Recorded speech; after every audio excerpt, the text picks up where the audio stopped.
여러분 안녕하십니까? 린도알람 한상재입니다. 오늘은 2024년 9월 17일 화요일입니다. 오늘 우리나라는 추석이죠. 그렇기 때문에 휴무를 하고 있습니다. 그런데다가 지난 토요일, 일요일, 월요일, 화요일, 수요일까지 연중 쉬게 돼 있습니다.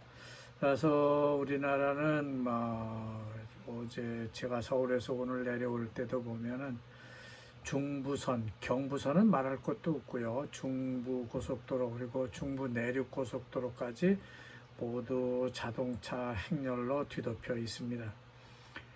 한편 인도네시아는 16일 월요일이 무하마드 탄생 기념일이기 때문에 콤파스 신문은 발행을 하지 않았습니다. 그리고 자카르타 시민들은 보고르 푼짝으로 10만 명 이상이 몰려서 하루 종일 자고라이 고속도로와 찌사르와 그리고 푼짝 일대가 교통지옥을 이루었다고 전해지고 있습니다. 그리고 자카르타에는 세티아부디에 있는 한 중국계 그 사원이죠. 사원에서 추석과 그 사원 설립 기념일을 겸했다고 하는데요. 이래서 중국인들이 덩실덩실 춤을 추는 모습이 사진으로 전해지고 있고요. 또 중국인들이 추석에 나눠 먹는 월병, 그러니까 우리나라에도 그냥 월병이라고 합니다만 월병 축제를 전해주고 있습니다. 지난 15일 일요일판 콤파스에 보면요, 프라보오 대통령 당선자가 인도네시아 국방장관 자격 겸 차기 대통령 자격으로 베트남 하노이를 방문했다는 뉴스가 전해졌습니다. 브라보는 그 하노이 베트남 대통령 집무실에서 그 또람이라고 하는 새 대통령이죠. 그 사람을 만나서 회담을 했다고 하는 내용입니다. 브라보는 차기 대통령에 당선된 이후에요, 싱가포르와 말레이시아를 방문하고 또 브루나이, 다르살렘, 라오스, 캄보디아를 차례로 방문한 바 있습니다. 그리고 이번에 베트남을 방문한 것이죠. 그러니까 아세안 국가들 6나라를 방문하고 있는 겁니다. 베트남은 인도네시아와 아주 극단적으로 말하자면은 인도네시아와 좀 경쟁하는 그런 아세안 국가 중에 하나라고 볼 수 있습니다. 어떤 면에서는 인도네시아가 베트남에 좀 뒤지는 것 아니냐 하는 그런 평가도 나오고 있습니다. 그것은 인도네시아에 투자했던 그 삼성전자 내지는 LG, 또 일본의 그 미쓰비시, 일본의 다이하츠인가요 하는 그런 회사들이 베트남으로 이전을 했기 때문에 인도네시아가 좀 베트남에 대해서 좀 뒤지는 것 같다는 생각이 들고 있는 겁니다. 베트남은 그 남북 전쟁이 끝난 후에 수도를 하노이로 옮겼죠. 그리고 도이모이라고 하는 개혁 정책을 펼쳤습니다. 그 결과 베트남은 전형적인 그 동남아시아 농업 국가에서 개발도상국으로 급격하게 변모하고 있는 나라가 되었습니다. 베트남은 도이모이 이후에요, 쌀 증산에도 힘을 써서요, 쌀을 인도네시아에 수출할 정도로 증산이 많이 되는 나라가 됐고요. 아라비카 커피도 그 당시에 적극 장려를 해서 지금은 인도네시아를 추월해서요, 세계 4위 커피 생산 국가가 되었습니다. 원래는 인도네시아가 제4위 커피 생산국이었었는데요. 그 타이틀을 그만 베트남에 넘겨주고 지금은 불행하게도 쌀을 베트남에서 사오고 커피도 베트남에서 사다가 먹는 그런 나라가 되었습니다. 하여간 프라보 대통령 당선자는 이번 그 아세안 국가 방문에서 6번째 베트남을 방문해서 외교적인 문제가 되고 있는 불법 어로에 대해서 아마 의견을 나눈 것으로 알려지고 있습니다. 브라보 당선자는 그 나투나 섬 주변의 인도네시아 경제 수역 Z2E라고 하죠. Z2E 어장에 그 베트남 어선이 불법으로 어로 작업을 하는 경우가 많다고 하는 점을 이번에 외교적인 문제를 거론한 것 같습니다. 특히 두 어선이 하나의 저인망을 끌고 가는 그런 그 방식을 쌍끌이 트롤이라고 하는데, 그런 트롤 어선이 문제가 많다고 하는 것을 지적한 모양입니다. 그 외에도 국방 분야, 협력 분야에 대해서 의견을 나눴다고 말합니다. 그런데 베트남 대통령으로서는 그런 소리들이 별로 기분이 좋을 리는 없을 것 같다는 생각이 듭니다. 지금 사실 프라보는 정식으로 대통령이 된 것도 아니고 외교적으로 볼 때 국방장관에 불과한데 이런 말을 국가 대 국가로 말을 하고 있으니까 별로 기분은 좋지 않았을 것으로 생각됩니다.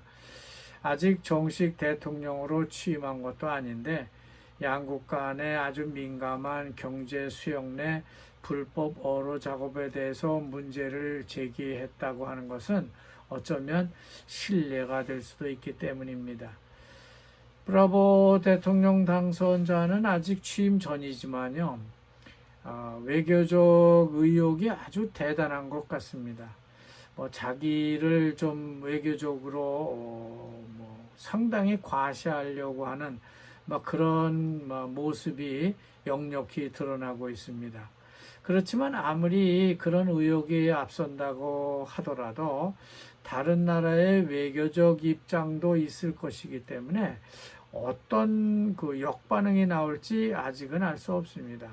그러니까 좀 주의가 필요할 텐데 그래도 프라보 국방장관은 아세안 국가를 6번째로 베트남을 방문하고 있습니다. 자, 그리고 인도네시아 상공회의소 까딘이 지난주에 회장 자리를 놓고요, 두 파로 갈려서 싸우고 있다는 기사가 전해진 바 있습니다. 따라서 많은 인도네시아 기업인들은 상공회의소의 그런 그 갈등이 조속히 종식되었으면 좋겠다는 그런 바람을 내놓고 있습니다. 이렇게 상공회의소가 두 쪽으로 갈라지게 된 데는요, 지방 상공회의소 대표들이요, 임시 전국 대표 회의를 열고 거기서 아니디아 바클이라고 하는 사람을 신임 회장으로 선출을 했기 때문에 나타난 겁니다. 하지만 아직도 까딘 회장은 아르시아드 라시드라고 하는 사람이 맡고 있죠. 또 인도네시아의 구매력 약화로 인해서 작년 동기 대비 관광객 수가 감소하고 있다는 보도가 나오고 있습니다. 호텔 서비스, 레스토랑, 쇼핑몰, 쇼핑센터, 심지어 휴양지 손님까지 줄어들고 있는 등 아주 관광업계에 압박을 받고 있다고 하는 뉴스입니다. 하지만 연휴 때 같은 때는요, 발리 같은 유명 관광지의 호텔들은 여전히 좋은 편이라고 말합니다. 하지만 연휴가 끝나고 나면은 그런 호텔들도 곧 한산해진다고 하네요. 호텔과 행사장 경기도 좀 한산한데요. 그것은 정부 예산 때문에 그런 것이고, 기업들도 효율성 때문에 호텔에서 어떤 행사라는 것을 꺼리고 있다고 합니다. 자, 또 인도네시아의 대표적인 놀이공원의 하나인 따만 임피안자야 안절 같은 데도요.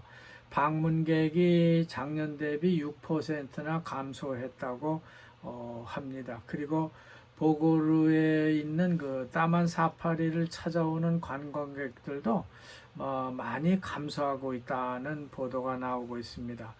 그것은 올해 5월 디플레이션율이 0.03%였는데 6월 들어서 0.08%로 더 심화되는 것 같더니 7월에는 0.18%로 부쩍 뛰어 올랐고 8월에는 0.03%로 4개월 연속 디플레이션이 계속되고 있기 때문에 이런 문제가 있는 것이다라고 지적을 하고 있는데요. 그렇다고 해서 이런 것을 막기 위해서 비행기 티켓을 올린다든지 통행료, 그러니까 고속도로 통행료 등을 인상하게 되면은 더 위험해질 것이라고 하는 경고를 내고 있습니다. 그 중에 수마트라 다나오토바가 있죠. 그 다나오토바의 관광산업 진흥을 위해서 다나오토바 호수 언덕의 작은 언덕인데요. 6m가 넘는 대형 예수 그리스도상을 세우고 관광객 유치에 나섰다고 하는 뉴스가 전해지고 있습니다. 한쪽엔 또바 호수의 물이 출렁이고 또 작은 언덕에는 시베아 베아라고 하는 작은 언덕 위에 하얀색으로 예수님의 모습이 아주 근사하게 대조되고 있습니다. 이렇게 큰 예수님 동상은요, 엔테베죠.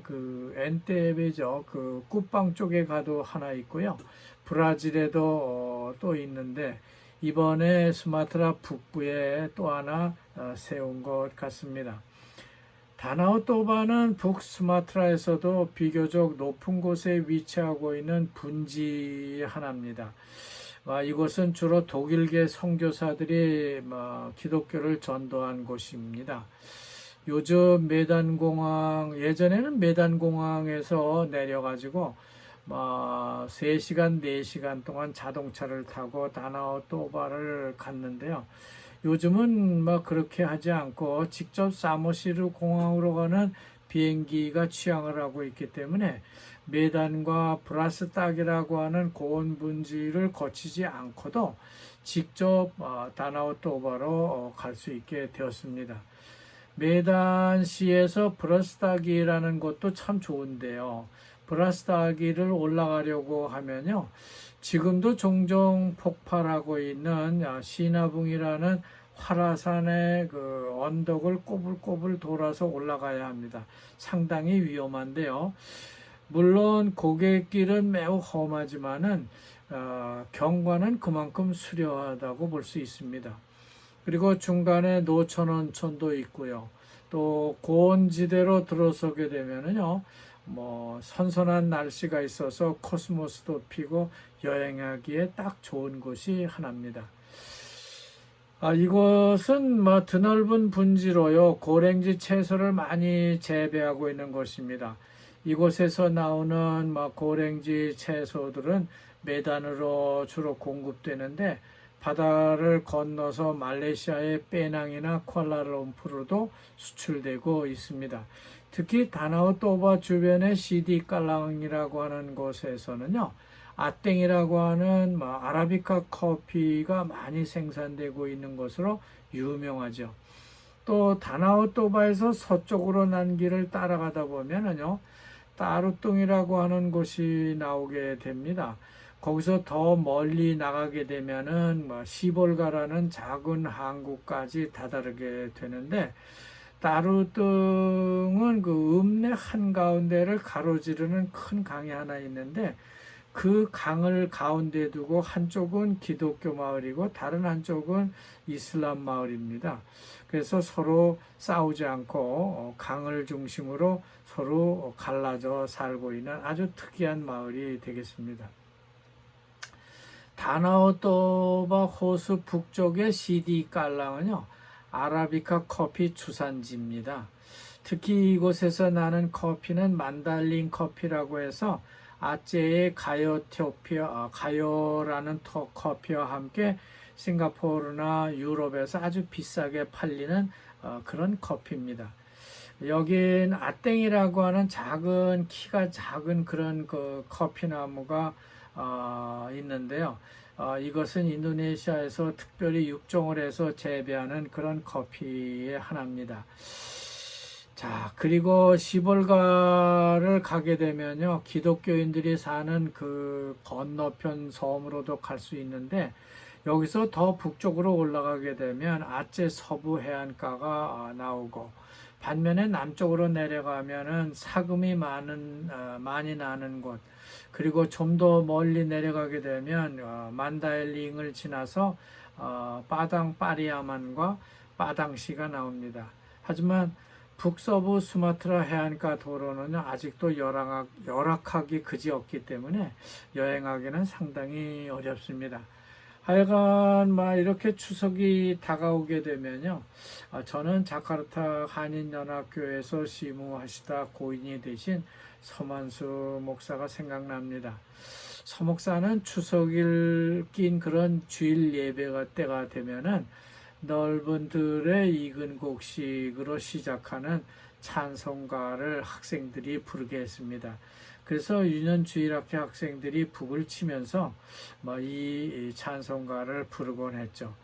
이제 보니까 찬송가 가사처럼 우리나라의 추석 벌판은 정말 황금 벌판으로 뒤덮였습니다. 이제 추수할 때가 다가왔다고 하는 것을 알리고 있는 것이죠. 자, 오늘은 여기까지 하겠습니다. 여러분 감사합니다.